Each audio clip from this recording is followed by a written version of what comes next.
Welcome friends, आप सभी का स्वागत है आपके अपने channel Umashankar Sahu US education पर। आज हम बात करेंगे एचपीसी के बारे में। एचपीसी क्या है, एचपीसी का उद्देश्य क्या है, इसकी विशेषता क्या है, एचपीसी को क्यों लाया गया है, इसकी आवश्यकता क्यों पड़ी है, इन सारी चीजों पर हम बात करेंगे। आपने हमेशा सुना होगा कि बच्चों का सर्वांगीण विकास ऐसा हम हमेशा सुनते आए हैं, लेकिन सर्वांगीण विकास कैसे हो, इसका मूल्यांकन हम कैसे करें।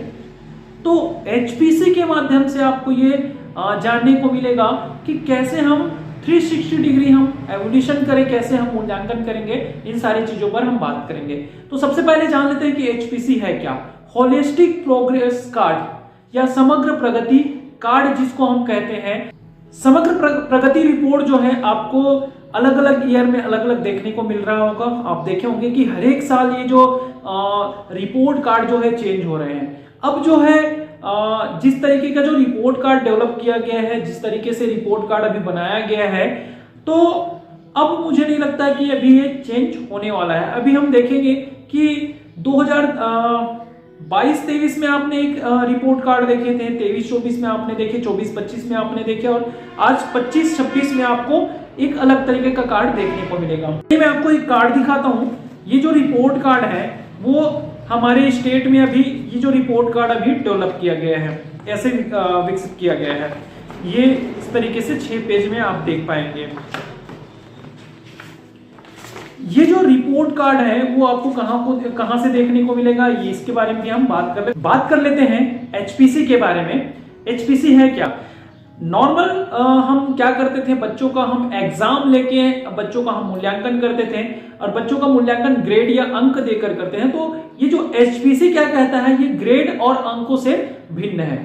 समग्र प्रगति कार्ड जो है वो एनसीईआरटी के द्वारा पेश किया गया है। बात कर लेते हैं कि इस समग्र प्रगति कार्ड में है क्या। जिस तरीके से हम पारंपरिक रूप से हम बच्चों का क्या करते थे, हम मूल्यांकन करते थे, तो ये पारंपरिक रूप से मूल्यांकन जो करते थे अंक और ग्रेड देके, तो ये उससे पूर्णतः भिन्न है। एचपीसी जो है एक व्यापक मूल्यांकन प्रणाली है जो बच्चों के विकास और अनुभव पर पूरी तरह केंद्रित। एचपीसी क्या कहता है, 2 चीजें होती है, एक तो कार्य क्षेत्र होता है और एक विषय होता है। विषय के अंतर्गत हम उस कार्य क्षेत्र पर काम करते हैं। जैसे हम गणित की बात करें, जोड़ घटाना गुणा भाग हम सीखते हैं, और जोड़ घटाना गुणा भाग के बाद जो कौशल विकसित होती है, जैसे तार्किक चिंतन करना, ये सारे जो कौशल अगर विकसित होती है, ये जो दक्षताएं विकसित होती है, तो इसको एक कार्य क्षेत्र माना जा सकता है, गणितीय कार्य क्षेत्र कह सकते हैं। भाषा के लिए हम बात करें तो भाषा के लिए जैसे बच्चे ने क्या किया, कहानी नाटक वगैरह को पढ़ के उसके बाद उनके मन में एक विचार कल्पना शक्ति आना, तो ये सारी चीजों को हम बात करें तो एक कार्य क्षेत्र कह सकते हैं। तो भाषा के लिए हम बात कर लिए, गणित के लिए भी बात कर लिए, इसी तरह हम पर्यावरण की बात करें, विज्ञान की बात करें, तो एक कार्य क्षेत्र होता है और एक विषय होता है। विषय जो होता है एक सीमित होता है और कार्य क्षेत्र होता है वो जो उसका स्वरूप जो होता है वो व्यापक होता है। एचपीसी जो है, अगर इसकी विशेषताओं के बारे में बात करें तो एचपीसी जो है गतिविधि पर आधारित है। जैसे बच्चा गतिविधि करता है और गतिविधि करने के बाद जो आउटपुट हमको मिलता है, जो परिणाम मिलता है, वो कौशल आधारित होता है। कौशल आधारित कहें, उनकी दक्षताओं पर आधारित कह सकते हैं। दूसरा, अगर हम बात करें एचपीसी में और क्या शामिल है, तो एचपीसी में खुद स्टूडेंट शामिल है। जब मूल्यांकन हम बच्चों का करते हैं तो वहां पे खुद उस मूल्यांकन प्रक्रिया में शामिल है, उनके सहपाठी उस मूल्यांकन प्रक्रिया में शामिल है, उसके पालक उनके मूल्यांकन प्रक्रिया में शामिल। जब भी मूल्यांकन होता है तो कहीं ना कहीं हमको उनके पालक का अभिमत चाहिए होता है, तो उनके पालक के अभिमत को भी यहाँ पे शामिल किया। एचपीसी और क्यों खास है, तो यहाँ पे एचपीसी इसलिए खास है क्योंकि जब हम बच्चों का मूल्यांकन करते हैं, छात्रों का मूल्यांकन करते हैं, तो छात्रों की जो कमजोरी होती है, छात्रों की जो उपलब्धि होती है, उन उपलब्धियों का पता चलता है, कमजोरियों का भी हमको पता चलता है। तो यहाँ पे हम एक सुझाव भी बच्चों को हम दे सकते हैं। दूसरा, बच्चों को कमजोरियों का अगर पता चल रहा है तो कमजोरियों का पता लगाकर हम उसका डायग्नोसिस कर सकते हैं, उसका निदान भी हम यहाँ पे कर सकते हैं। एचपीसी की आवश्यकता क्यों हुई, तो हम हमेशा बात करते हैं सर्वांगीण विकास या 360 डिग्री मूल्यांकन की। तो 360 डिग्री मूल्यांकन कहने का मतलब ये है कि ओवरऑल डेवलपमेंट हम यहाँ पे चाहते हैं। ओवरऑल बच्चों का विकास हम यहाँ पे चाहते हैं। तो सबसे पहली बात कि ये जो ओवरऑल विकास हम कह रहे हैं, तो बच्चे को किसी भी स्तर पर हम नीचे नहीं आके, मतलब उनके उच्च स्तरीय कौशल सोच पर ये निर्भर है कि बच्चों की जो सोच है उसको बढ़ावा कैसे दे, वैज्ञानिक दृष्टिकोण हम कैसे उनमें डेवलप करें।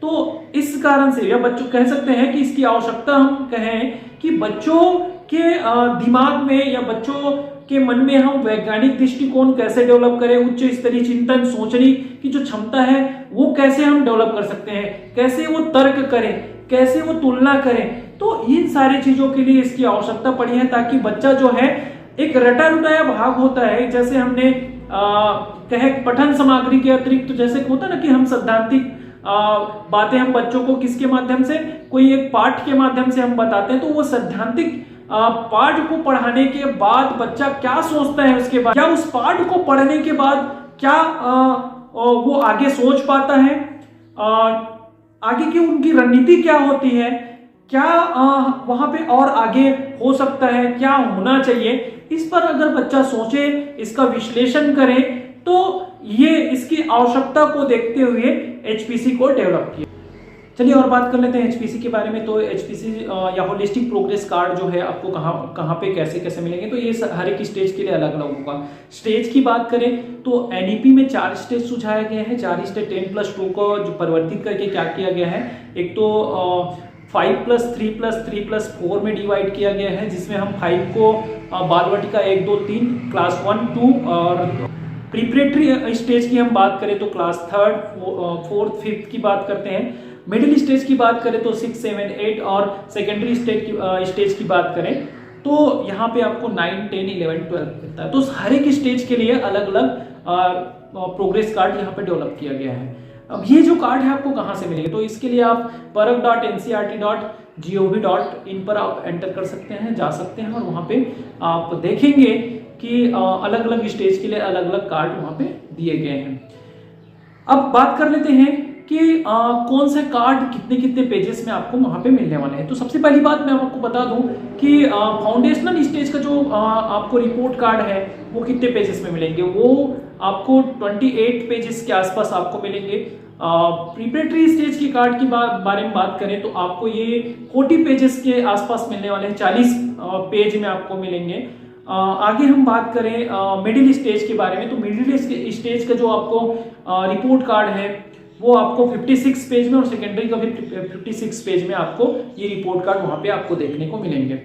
अब इतने पेजेस को हम क्या करेंगे, इतने पेजेस में हम क्या क्या देखने वाले हैं, इन सारी चीजों के बारे में कैसे भरना है, क्या करना है, मैं एक अलग सा वीडियो आपको दे दूंगा। तो इसके लिए हमारे साथ में आप बने रहेगा हमारे चैनल के साथ। आप अगर हमारे चैनल में नए होंगे तो हमारे चैनल को सब्सक्राइब कर लीजिएगा, वीडियो को लाइक कर दीजिएगा, ज्यादा से ज्यादा टीचरों तक ये शेयर कीजिएगा कि एचपीसी है क्या, एचपीसी के बारे में हम अगर नहीं जानते हैं तो उन टीचरों तक भी ये जानकारी। चलिए बात कर लेते हैं एचपीसी की बात जब हम कर रहे हैं तो परख की बात कर लेनी चाहिए।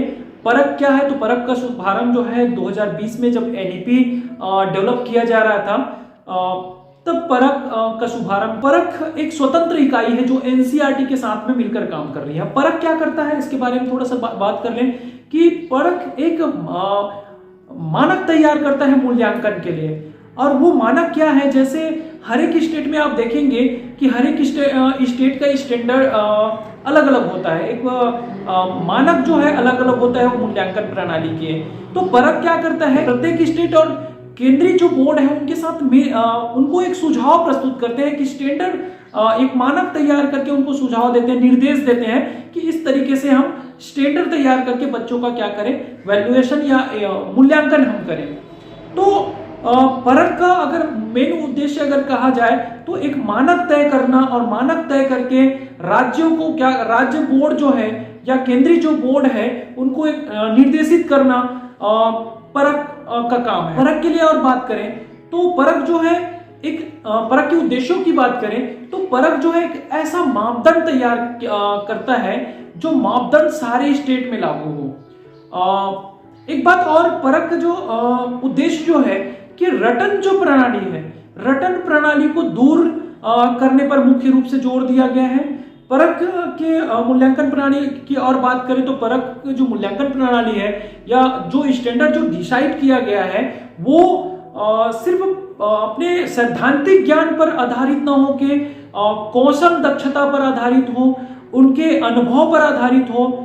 और क्या शामिल किया गया है परख के उद्देश्यों के बारे में अगर हम थोड़ा सा और बात करें तो मूल्यांकन की जो असमानता है उसको कम करना। अलग अलग जो स्टेट है अलग अलग मूल्यांकन या मापदंड तैयार किए हुए हैं, उस मापदंड या जो असमानता है उसको कम करना इसका मुख्य उद्देश्य है।